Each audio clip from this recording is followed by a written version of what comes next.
একটা ছেলের সাথে একটা মেয়ের পরিচয় হয়। তো মেয়েটা তার সাথে যখন কথা বলতো, সে তাকে এত বেশি প্রায়োরিটি দিত ছেলেটাকে, মানে সে বুঝাইতো যে এই ছেলেটাই তার জীবনের সব। তো ছেলেটা এইভাবে তার সাথে মিশতে মিশতে এক পর্যায়ে ছেলেটা মেয়েটার প্রতি দুর্বল হয়ে যায়। তারা বিয়ে করে।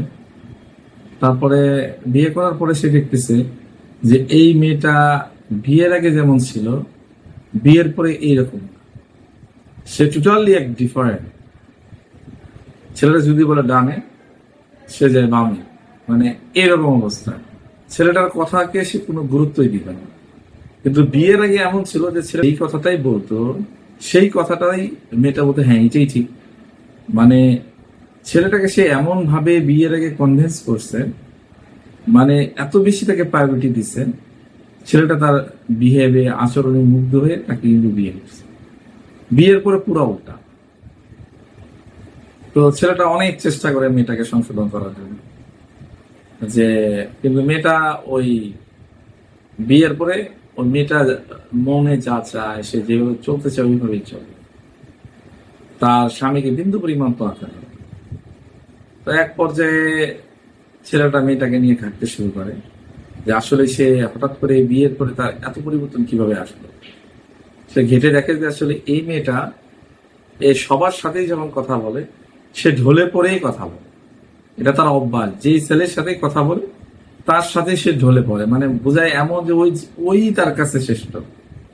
তো এরকম অনেক ছেলের সাথে তার রিলেশন ছিল, মানে সম্পর্ক ছিল।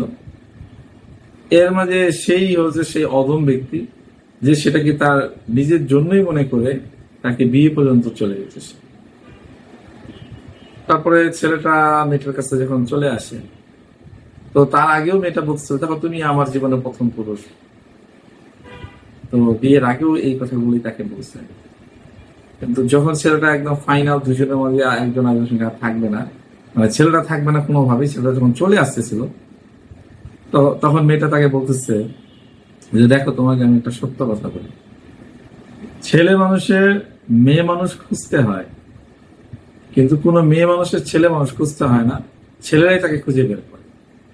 তুমি আমাকে রেখে যাচ্ছ, তোমার হয়তো অন্য কোনো মেয়েকে খুঁজে বের করতে হবে বিয়ে করার জন্য বা প্রেম করার জন্য। আমার কাউকে খুঁজতে হবে না, আমাকে ছেলেরাই খুঁজে নেবে। আর তুমি আমার জীবনের প্রথম পুরুষ, আমি তোমাকে বলেছিলাম, কিন্তু আসলে বাস্তবে হচ্ছে তুমি আমার 57তম জীবন সঙ্গী, প্রেমিক। তো ছেলেটা এই কথা শুনে, মানে তার আর পুরো মুখের ভাষা, সে যে তার আবেগ বা তার কষ্টটা সে প্রকাশ করবে, সে হতভম্ব হয়ে যায়।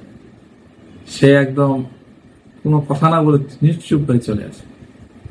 আসলে আমাদের সমাজে এমন অনেক মেয়ে আছে, তারা অনেক ছেলেদের সাথে তাদের রিলেশন, কিন্তু তারা এমন ভাবে চলে, দেখলে মনে হয় যে যেই ছেলের সাথে কথা বলে সে, ওই ছেলে মনে করে যে এ তো আমার জন্য ফিদা, এ শুধু আমাকেই ভালোবাসে এবং আমি হচ্ছে ওর জান। এবং সে ওই ছেলের সামনে ওই রকমই প্রকাশ করে।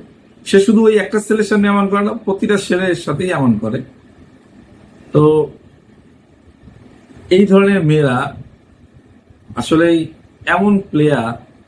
কিছু মানুষ আছে যারা কেউ ফুটবল খেলে, কেউ ক্রিকেট খেলে, বিভিন্ন মানে বিভিন্ন ধরনের খেলা তাদের পছন্দ হয়। এই ধরনের মেয়ে, এই ধরনের ছেলে, এদের খেলা হচ্ছে মানুষের মনকে নিয়ে, মানুষের আবেগকে নিয়ে, মানুষের জীবন নিয়ে। এরা খুবই নিকৃষ্ট টাইপের মানুষ। এরা মানুষের স্বপ্ন স্বপ্ন দেখায়, তারপরে মিথ্যা স্বপ্নটা যখন সেই ছেলে বা মেয়েটা যখন সিরিয়াস হয়ে যায়, সে তখন সরে সরে যায়।